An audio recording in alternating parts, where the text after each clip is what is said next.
तो आप मुझे बताइए कि बहू बेटियों के साथ रेप क्यों हो रहा है, वो अपने ही नेताओं को बचा क्यों रहे हैं। नहीं बनेगी, ये मेरा दावा है। जनवरी 2023 से भाजपा हराओ अभियान मैंने चलाया और इसी जुनून में मैंने 18 से 19 लाख रुपया जाकर के कर्नाटक में खर्चा किया। आप जो है मंदिर मस्जिद और मुसलमान हिंदू की बात क्यों कर रहे हैं? आप समानता की बात कीजिए ना। अब लेकिन नहीं, मैं किसी पार्टी का नहीं हूं, मैं किसी भी पार्टी का नहीं, मैं ऑलरेडी ह्यूमन राइट्स का आदमी हूं। आपने कहा धार्मिक आस्थाओं को मैं समानता के साथ देखता हूं, तो फिर आप हिंदू मंदिर और मस्जिद की बात क्यों कर रहे हो? हमारे पास जगह नहीं है तो आप कह रहे हैं नहीं हम तो बड़ा बड़ा मंदिर बनाएंगे। तो मंदिर बनाने से विकास नहीं होता। हमारे नौजवानों को रोजगार मिलनी चाहिए, हमारा जो अधिकार है, फंडामेंटल राइट्स है, वो मिलना चाहिए। तब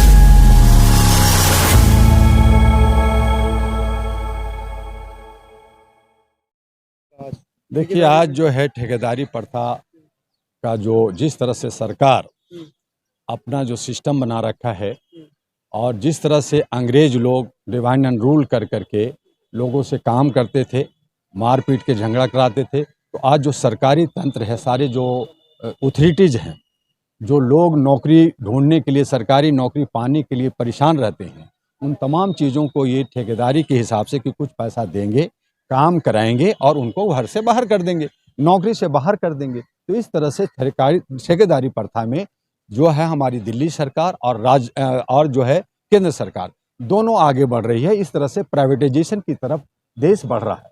उसके विरोध में यहाँ के जो ठेकेदार से जो लोग वर्कर हैं, जिनको समय पे पैसा नहीं मिलता, पूरा नहीं मिलता, जो उनको जो वेतन जो पूरा रखा है वो नहीं मिलता। एक एग्जाम्पल में हम आपको ये बात को पूरा करना चाहेंगे कि बिहार के अंदर स्कूल के अंदर खाना खिलाया जाता है, तो रसोइया जो खाना बनाता है उसको दिया जाता है 50 रुपया, खाना बनाने का एक दिन का। तो एक दिन का 50 रुपया दिया जाता है, महीना कितना हुआ?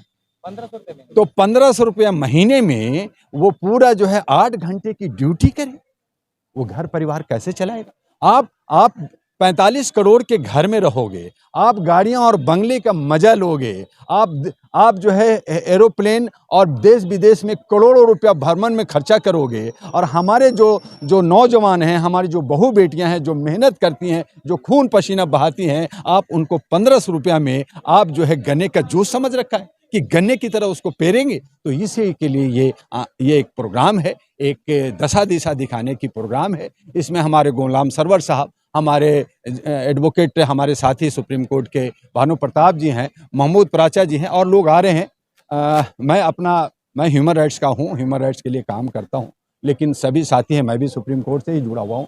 लेकिन ये जो हो रहा है वो ठीक नहीं हो रहा, इसकी हम लोग विरोध में ये प्रोग्राम है। तो विकास होता है ना देश का। प्राइवेटाइजेशन से विकास होता है, लेकिन वो जो है विकास अगर हमें बेरोजगारी की तरफ ले जा रहा हो, भूखमरी की तरफ ले जा रहा हो, शिक्षा और स्वास्थ्य को खत्म कर दिया जा रहा हो और चंद कुछ ग्रुप को उसको जो है फायदा उठ रहा हो, आज जो है प्राइवेट मेडिकल कॉलेज में बड़े बड़े जो करोड़ रुपया जिसके पास है वही पढ़ सकता है। गरीब बच्चा क्या आप पढ़ सकते हो?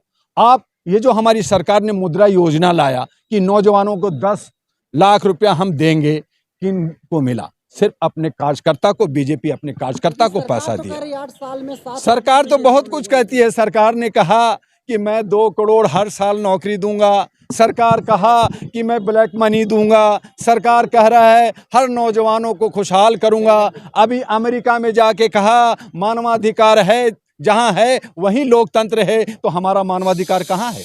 वो कहते हैं भेदभाव नहीं होगा, जहां भेदभाव है वहां लोकतंत्र नहीं है। तो क्या हमारे भारत के अंदर भेदभाव नहीं है? अरे चलिए, आपको दूर नहीं ले जाते हैं। आज मणिपुर जल रहा है, वहां पे 2 कम्युनिटी लड़ रहा है, आप उसको देख नहीं रहे और कह रहे हैं कि भेदभाव जहां होगा वहां लोकतंत्र नहीं होगा। तो इसका मतलब सरकार खुद कह रही है। आप सरकार की वक्तव्य की बात कर रहा हूं कि वो जो कह रही है, क्या वो उसमें सच्चाई है? झूठ बोल रहे हैं मोदी जी। वो सरासर झूठ है, सरासर जुमलाबाजी है। वो कहते हैं मानवाधिकार के बिना लोकतंत्र नहीं हो सकता। तो आप मुझे बताइए कि बहू बेटियों के साथ रेप क्यों हो रहा है? वो अपने ही नेताओं को बचा क्यों रहे हैं?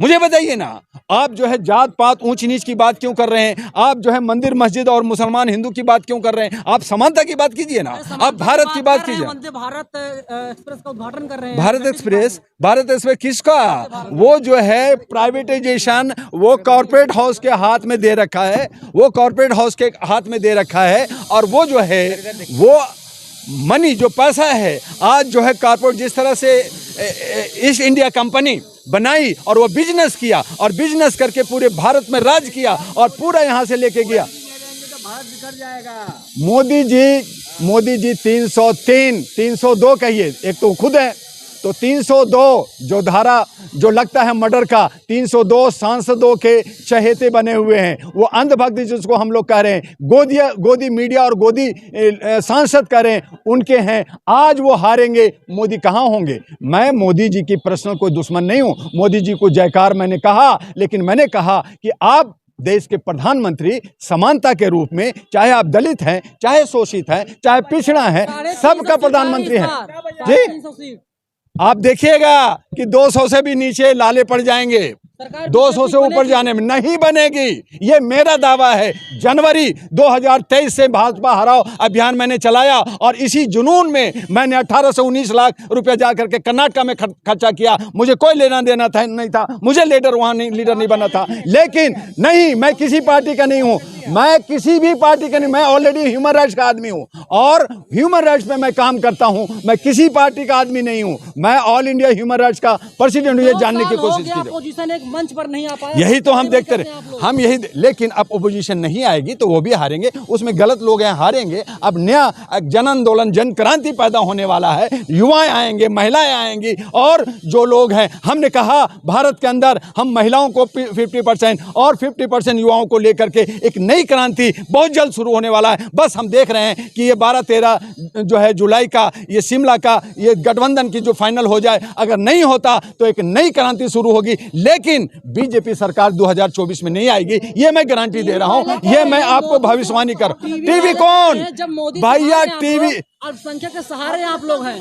टीवी कौन? आपने दस्तक साहब मुझे बताइए कि जो गोदी मीडिया है, जो प्रिंट मीडिया है, जो उनका खरीदा हुआ लोग है, जो अडानी अंबानी और रामदेव बाबा का चैनल्स है, वो दिखा रहे हैं ना। लेकिन आज हमारी जो लाखों सोशल मीडिया है, आप उनको कहते हो वो मीडिया ही नहीं है, आप उस पर केस कर रहे हो, आप उनको जेल भेज रहे हो, आप उनको पार्लियामेंट स्ट्रीट में थाने में आप ह्यूमिलेट कर रहे हो। तो ये आज़ादी क्या आर्टिकल 19, क्या आर्टिकल 21 आज़ादी क्या हमारा नहीं है? क्या हम लोग बोलने की हक नहीं रखते? क्या हमारा ये जो सोशल मीडिया दिन रात एक रुपया के लिए भागता है, बेचारे के पास रुपया भी नहीं मिलता और वो दिन रात काम करता है, तो क्या ये गोदी मीडिया की ताकत? मदद भी नहीं करते सोशल मीडिया वालों की? तो बिल्कुल हम मदद कर रहे हैं। अभी हमने 4 जून को 80 मीडिया वाले को अवार्ड दिया, ऑनर किया है, और हम आने वाले 12 अगस्त को 400 मीडिया को अवार्ड देने जा रहे हैं। इनको हम पूरा ह्यूमन राइट्स का फ्री में मेंबरशिप देंगे, उनको टैग देंगे कि आपको अगर कहा जाता है कि आप रजिस्टर्ड नहीं हो तो आप दिखाना कि मैं ह्यूमन राइट्स का हूं, मैं मीडिया का आदमी हूं,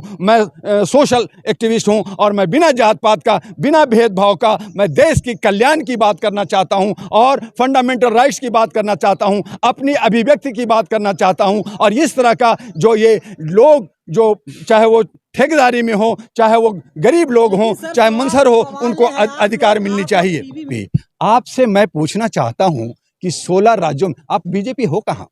तमिलनाडु में हो, केरला में हो, कर्नाटका में हो, आप मध्य प्रदेश में एक हो जो भी खत्म होने वाला है, आप गुजरात में हो, आप छत्तीसगढ़ में हो, आप बंगाल में हो, तो कहां हो? 16 राज्यों में आप नहीं हो। और आने वाले अक्टूबर में आपका 5 राज्यों का जो चुनाव हो रहा है, उसमें 5 राज्यों में बीजेपी नहीं होगा। कहां हो आप? किस आधार पे कहते हैं आप कि बीजेपी की पुनः सरकार बनेगी? सरकार क्यों बने? हाँ ठीक है, अगर वो मैनिफेस्टो पे काम करते, अगर वो रोजगारी की बात करते, अगर बेरोजगारी और शिक्षा और स्वास्थ्य की बात करते, नौजवानों को 2 करोड़ की जो नौकरी देने की बात है उनको अगर देते, तो मैं मानता कि चलो आप जो है बात करते। तो आप तो हमेशा नफरत की बात की है, आपने हमेशा जात पात की बात की है, मंदिर मस्जिद की बात की है। तो इस तरह से जनता समझ गई है, जान गई है, और वो पुनः उसे जो है हराएगी और उनको सबक देगी। मुझे बताइए कि वो जो है हमारे जो है धर्म का आस्था जो यहाँ ये जो मंदिर है हमारा बड़ा, हाँ नहीं राम मंदिर और वो दूसरा जो ये सॉरी तो नहीं वहाँ जो है जा कर के मंदिर में जूता पहन के जाते हैं मंदिर में, और मस्जिद में चप्पल उतार के जाते हैं। और दूसरी तरफ सुनिए ना, आपने आस्था ठीक है, बहुत अच्छी बात है, मैं नहीं कह रहा कि वो बुरा है, लेकिन आप कहना क्या चाहते हैं? आप एक तरफ जो है जय बजरंग बली का नारा लगाते हैं, आप एक तरफ जो है केरला फाइल की प्रचार करते हैं, आप एक तरफ आपकी शासन है, केरला में अगर गलत हुआ तो आप उसको पकड़िए, उसको जेल दीजिए, पकड़िए। जिस तरह से आप बुलडोजर चला रहे हैं उत्तर प्रदेश के अंदर, हमने नहीं मना किया, लेकिन अगर आप दो तरह की बातें करेंगे, वहां तो आप मौलाना बन गए कि देखो जहां मुसलमानों का मैं साथ हूं, और दूसरी तरफ आप कह रहे हैं कि माइनॉरिटी को मैं हक अधिकार दे रहा हूं, और तीसरी तरफ आप कह रहे हैं कि नहीं मैं सिविल कोर्ट ला रहा हूं जिसमें इक्वल होगा और सबको हम बराबर करेंगे। तो सिविल कोर्ट लाने से पहले भारत का एक राष्ट्रभाषा होनी चाहिए, जो हमारा दिल नहीं है तो सिविल कोर्ट आनी चाहिए, उसका मैं समर्थन करता हूं। और राष्ट्रभाषा होनी चाहिए तो एकता होनी चाहिए। हमारा भारत 7,000 प्रजातियों में जातियों में बटा हुआ है, 256 भाषाएं हैं, और आप सबको सम्मान करते हुए एक राजा जो होता है, एक जो देश का प्रतिनिधित्व करता है, जो कहता है कि मैं चौकीदार हूं, मैं सेवक हूं, तो उस आचरण को निर्वाह करना चाहिए,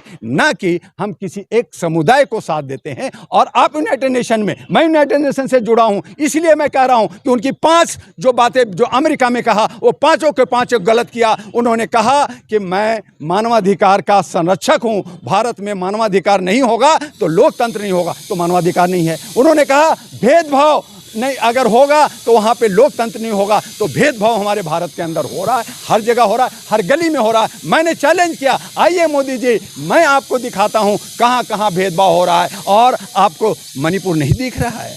आपने कहा धार्मिक आस्थाओं को मैं समानता के साथ देखता हूं, तो फिर आप हिंदू मंदिर और मस्जिद की बात क्यों कर रहे हो? आप सब जगह हिंदुस्तान में करो ना। बाहर क्या दिखाना चाहते हो? बाहर आपने 150-200 करोड़ खर्च कर रहे हो। यहाँ पे अगर एक मेडिकल कॉलेज बनता, अगर 50 करोड़ आप लगा देते, तो यहाँ पे जो है 300 बच्चे डॉक्टर बनता, इंजीनियर बनता। जो करोड़ों रुपया हमारा यूक्रेन, रशिया और दूसरे देशों में, चाइना में जाता है, वो पैसा बचता। तो विकास की बात आप कर रहे हैं, तो विकास आप देश में नहीं कर रहे, हमारे पास जगह नहीं है, तो आप कह रहे हैं नहीं हम तो बड़ा बड़ा मंदिर बनाएंगे।